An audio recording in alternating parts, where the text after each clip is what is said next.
يا فاطمة، افتحي يا فاطمة. افتح الباب، افتح الباب يا ولد هذا الباب اللعين. افتح الباب، افتح الباب. نشهدكم الله وبأبي رسول الله أن تكفوا عنا وتنصرفوا. ما لنا والنساء. افتح الباب، والله لا تكون لكم القوة والخلافة في نفس هذا البيت. افتح الباب.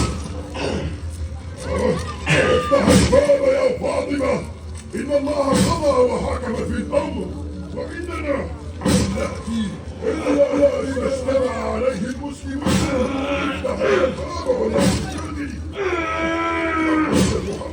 يا قنفذ، هيا أعطني صوتك هذا، أعطني صوت.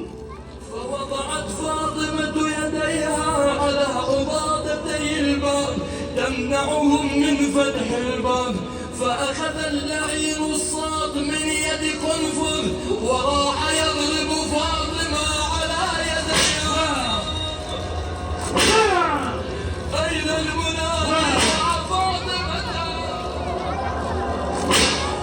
يقول الإمام الصادق ترك الصوت على يدي فاطمة أثرا كالدبلج الأسود، يعني مثل السواد الأسود، فنادت فاطمة يا بدر.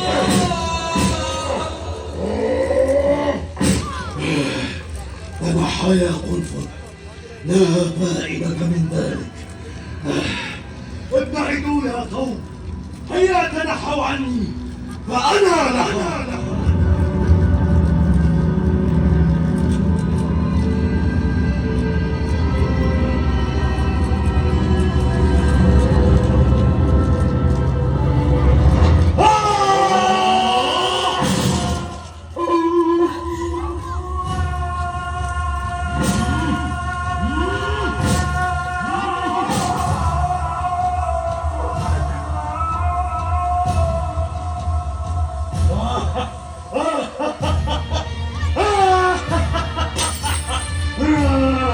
لقد دخلت نار فعلا.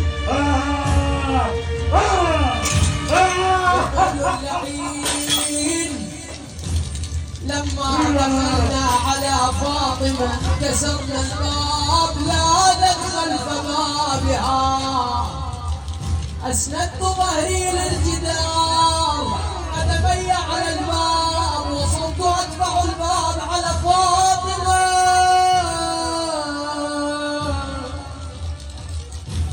يقول ما تركتها يا زهراء يا زهراء يا زهراء مصيبة، يقول ما تركتها حتى سمعت أضلاعها تتكسر.